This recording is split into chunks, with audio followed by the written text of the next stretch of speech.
And I gotta say, it was kind of a mixed experience. Not really totally bad, but there are things that could have been better.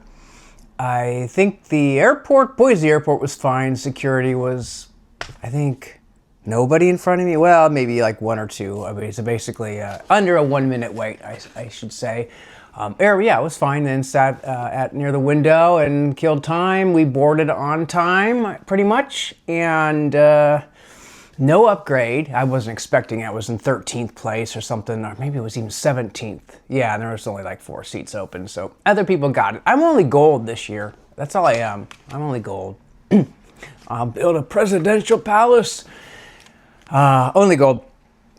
But the flight was fine. I had a good seat, good aisle seat, exit row, not a much seat room. Seat didn't recline at all. But the arm tray, like sometimes the seats recline, the arm trays don't come out, or vice versa. You never know what you're gonna get with the exit row. But it was fine. Yeah, I don't know if I got a lot of extra room on that one. I'm not sure if it was worth it or not. But then again, economy might have been much worse for all I know. And there was only 2 seats on a row anyway.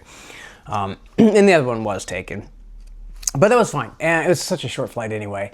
They came by for the food, or first they came by and handed out like peanuts or whatever, crackers, pretzels to everybody, which was nice. And then they come by again and do the drink and chocolate. So if you're like MVP, like 40K on up, you get usually a chocolate bar and a free drink. They say, thank you for being a member. They give you a chocolate bar.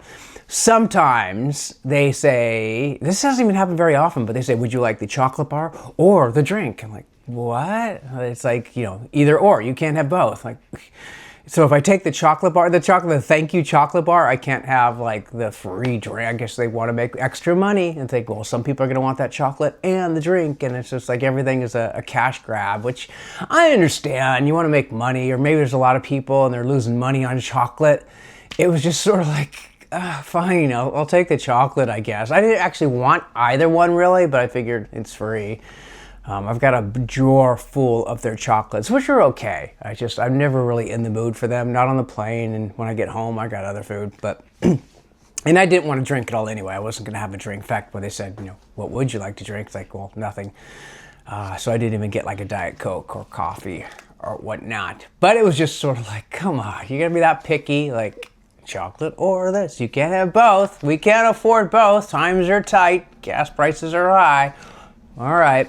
But otherwise, it was a fine flight. Got off, I got there a little early, and then I get to the parking lot, pay for my car, check it. I knew what the price was going to be. I quoted ahead of time. It was exactly what they said, which was cool. I mean, it didn't go up, but I understand the parking situation at that lot. They have taxes and fees, but a set one no matter how many days you park. So if you park one day, it's kind of a really bad deal. But if you park multiple days, then at least the fees only apply one time. So there's these extra, and in Seattle, it's like we got to pay for the homeless type fees, whatever, it's socialism fees for the most part, whatever. And, for some people that's okay. It's like, whatever, I guess. I get some benefits, I suppose. But I paid the fee, and then I'm waiting. It says, would you like a receipt? I'm like, okay. The machine at the exit, and I'm waiting and waiting and waiting and waiting, and finally the gate comes right back down. I'm like, what? And I'm like pushing buttons. I'm trying to rescan my ticket. Nothing. I go over to the gate. I'm going to lift it up, and no, you can't lift those gates. Now I found out. I could have tried a little harder, but probably an alarm goes off or something. I don't imagine it would be that easy. And then I went back to the machine. It was like, okay, what button? Lost ticket. Fine, let's try that. And it's like, okay, well then here, just pay $317. All right, well now I know how much it costs if you do lose a ticket. So if you ever want to stay there for like a month and think your car might not get noticed for a month, you could get a good price, $317. So long-term parking, which actually would be cheaper than like 6 days or like 9 days at SeaTac. But they probably would figure it out. I don't know if they would or wouldn't. I mean, they go by and check the cars every day, whatever. So maybe it wouldn't be worth the risk. Anyway, so I finally grabbed all my stuff and I was going to go over to the other, the valet area, like kind of like 100 yards down the road. But then I saw a sign, called the number, and he's like, that thing took my ticket that came down and was printing a receipt. And I was kind of mad. He's like, oh, sorry about that. Yeah, it's okay. So we worked it out. I gave him the ticket number, parked my car in front of the gate. He pushed a button or whatever, the gate lifted. I was on my merry way and happy about that part. But I was just so frustrated. Like, I didn't even need a receipt, because he said, well, did you need a receipt? Like, no, I don't need the receipt, because it's not like a business trip where there's a tax write-off. So the receipt would have done me no good. It's just they had offered in the beginning, sure, I'll get the receipt. So I have it. So I just know the price. And then Google Maps. So Google Maps says, okay, we got some traffic. Which was the frustrating part, was I was getting into, like, you know, the rush hour, like afternoon, like evening rush hour, which I kind of didn't want to hit. I thought I was going to beat it. And then 5, it just said, oh, it's going to get kind of busy. We got these side routes. I'm like, okay, whatever. And then you're driving and it says, well, you might want to take this one. Like, I don't know which one. Similar ETA. Well, how much time? It's like, is it a minute? Is it 2 minutes? Because if I don't want to go to these off streets and be driving around to like unknown places and have to stop and go and worry about merging and all that stuff, it's like, I'll just stay on the freeway. But I didn't know. And I know the freeway does get pretty far backed up, especially around downtown during commute hour. So I thought, well, I'll just try it. It's good to get to know, like, the side streets too, just to know the city better. I haven't learned it. I've only learned the freeway mainly. So I thought, all right, I'll try it.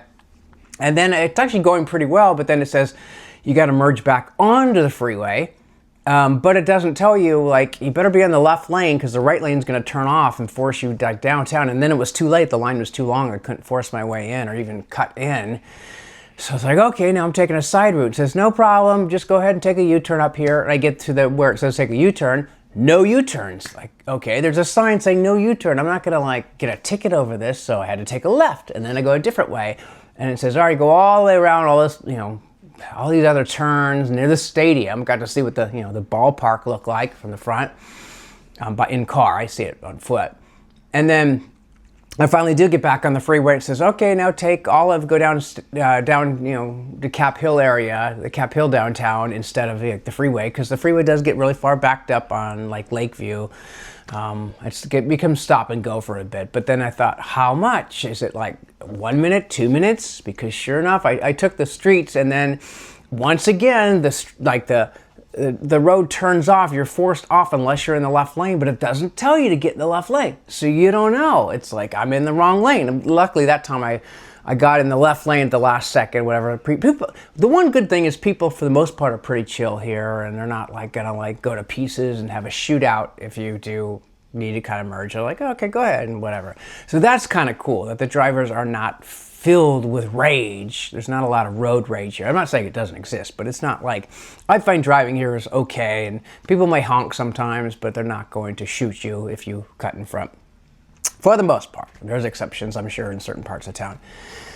So, and then I got away with that one, but then there was another one that happened right again, as I couldn't get in the lane, and plus you have to turn on left, or like lights come the other way. It's just a mess. And I finally got back to the street, and then I got to the gas station, filled up the tank, and I'm like, okay, $85 to fill up the tank where it used to be $60. All right, great job on the economy. Okay, that's great. But I don't drive that much to really be too upset about it. Other people probably should. I mean, I understand when they're upset if they are losing a lot of money because of this, but for me, it's like I don't lose that much money.